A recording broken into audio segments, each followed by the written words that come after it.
Bien, y cambiamos de tema, seguimos hablando de economía y recibimos siempre a Federico Machado, economista él, un amigo de la Casa Constante, para realizarle varias preguntas y para vos que estás del otro lado, bueno, te quedes con la sapiencia del gran Federico. Federico, gracias por atendernos, tenemos que hablar del dólar, tenemos que hablar de riesgo país, que se acercan a los 1.500 puntos, y también de una baja muy fuerte de las acciones en el exterior. No sé por dónde querés empezar, Fede, pero la verdad hay muchísimos temas para tocar. Bueno, Leandro, ¿cómo te va? Mira, me gustaría empezar con una idea que venimos trabajando en nuestro observatorio del Open, Ujú. que es que me parece que el problema que puede llegar a tener Milei, por lo que indican los datos, y que quizás eh, es un poco la causa profunda Sí. de todas las variables que vos estás mencionando que vimos hoy, tiene que ver con que tenga una recuperación no sostenible de la tremenda recesión que tuvimos durante el primer trimestre, ¿no? ¿Y por qué te digo esto? Porque si uno mira los datos adelantados de actividad Ujú. de mayo y los que salieron de abril, todavía no está el EMAE, uno empieza a ver de la caída tan fuerte que tuvimos en enero, febrero y marzo, ¿no? Donde, por ejemplo, el sector de la construcción cayó un 40%, Sí. bueno, se empieza a ver un tímido rebote, ¿no? Ujú. Y ese rebote me parece que es probable que esté empezando a impactar en la compra de dólares, en la menor reserva del Banco Central, en menor superávit fiscal, ¿no? Por el lado, por ejemplo, de que se está gastando más en jubilaciones de lo que había sido el ajuste durante enero y febrero. Y me parece que todas estas variables muestran que el gobierno hizo un ajuste tremendo, durísimo, fuertísimo, caída de la producción, caída de los ingresos, todo lo que venimos diciendo. Llegamos a mayo, la inflación tocó un piso, empieza a rebotar, Ujú. el dólar empieza a moverse, la ley bases no termina de salir, el cepo no se levantó, ¿no? Para nada, es decir, no se tomó ninguna medida hacia levantar el cepo. Entonces yo creo que empieza a verse como que el gobierno terminó empantanándose en su estrategia y que todo el ajuste que realizó durante el primer trimestre y durante estos 5 meses, casi 6 de gobierno, no están llevando a ningún puerto, ¿no? Entonces me parece que algo del ruido que se viene viendo en las últimas semanas tiene que ver con eso. Vos decís, mientras estamos viendo la placa de los distintos dólares, que todo el esfuerzo que ha hecho el pueblo con el ajuste y que en estos momentos no está dando resultados, ya sea por motivos económicos o motivos políticos, que genera, porque vos siempre decís lo mismo, que la política y la economía van de la mano con respecto a la ley bases, puede llegar a ser en vano, porque eso, lo que estás contando, la verdad que sería una pésima noticia para todos los que nos tuvimos que ajustar durante estos 6, 7 meses, Federico. Yo creo que algunos actores económicos empiezan a tener ese miedo, ¿no? Que el gobierno fue avanzando hacia un lado, ¿no? Que era conseguir el superávit fiscal, acumular reservas, tener Sí. el dólar planchado, que baje la inflación. Bueno, que empezamos en un proceso en el cual todo eso se agotó y empieza a dar pasos para atrás, ¿no? Entonces el Banco Central está comprando menos reservas, ya llevamos un tiempo en el que alrededor de 28.000, 29.000 millones de dólares son las reservas del Banco Central y no aumentan desde ahí. Ujú. Además es probable que reservas bajen si tenemos que pagar el swap, ¿no? Que después podemos hablar un poco de ese tema. El superávit fiscal ya en abril fue muy exiguo, ¿no? Y depende mucho del impuesto país y se va agotando porque cae la recaudación. Y la inflación, que dijimos que mayo va a ser el dato piso de la inflación de esta primera etapa del gobierno, ¿no? Se empieza a ver que junio es muy probable que esté por encima de mayo. Junio recién empieza, ¿no? Obviamente uno no tiene los datos finales de junio, pero tiene la tendencia. Si uno Ujú. mira la tendencia desde la mitad de mayo hasta estos primeros días de junio, es hacia arriba.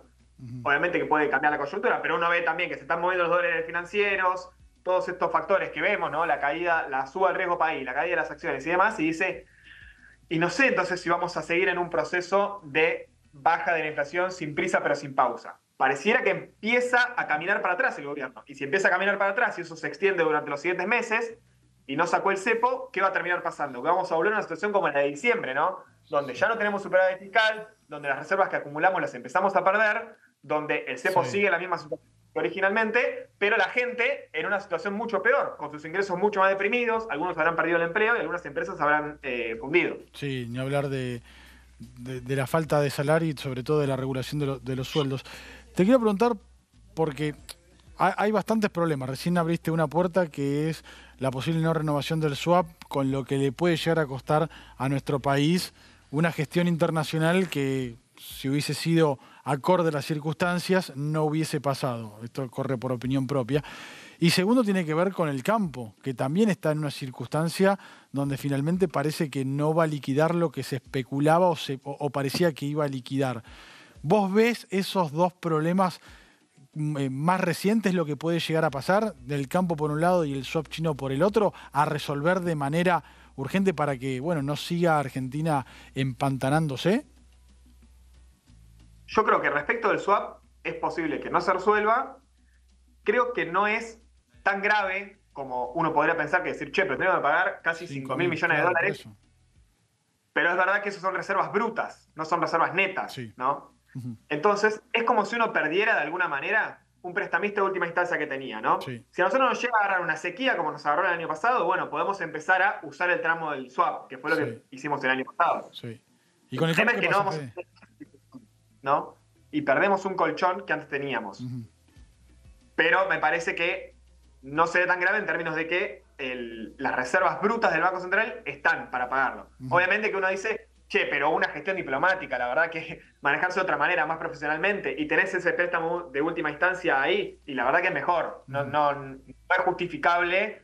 Es como la cuestión de los alimentos, ¿no? Uno dice, bueno, está bien, si yo reparto los alimentos, ¿se termina la pobreza en Argentina? No, la verdad que no se termina. Pero tampoco te cuesta nada repartirlo. Es como que es demasiado poco profesional, me parece, la gestión de algunos temas.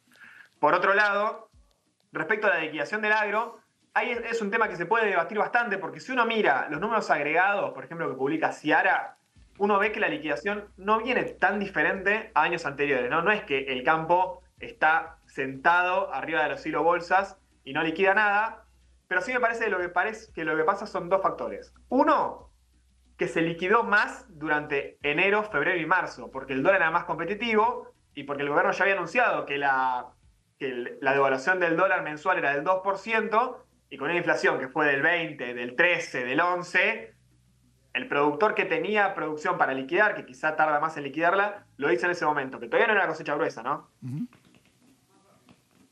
Me parece que parte de la cosecha gruesa efectivamente se va a posponer esperando si hay algún tipo de devaluación, pero me parece también que hay una parte de las exportaciones que no tienen que ver con el agro, que se está liquidando menos exportaciones de energía, ¿no? Por una mayor demanda interna de la energía, que fue importante también en enero y febrero. Entonces, claro, ¿el gobierno qué pensaba? Bueno, si yo estoy comprando 100 o 150 millones de dólares en enero y febrero, en mayo, junio tengo que estar comprando 300. Y en vez de estar comprando 300, está comprando 50 millones de dólares por día, estamos hablando siempre. Entonces, ¿qué va a pasar en julio, agosto y septiembre? Y bueno, ya obviamente todos los sectores económicos empiezan a incorporar, y los analistas, los consultores y demás, empezamos a incorporar que muy difícilmente se va a seguir comprando reservas de agosto en adelante. Entonces, o hay un salto cambiario, o hay una modificación en el esquema, fuerza más el cepo. Bueno, empiezan todas estas dudas. Ay, Federico, bueno, es para charlar largo y tendido, o sea que el tiempo es tirano, pero es muy interesante lo que estás contando, sobre todo con el futuro del país, ni más ni menos, con respecto al campo, al swap chino y lo que está pasando con el dólar. Fede, como siempre, un verdadero placer. Gracias por atendernos. Gracias, Leandro, por la comunicación. Un saludo grande.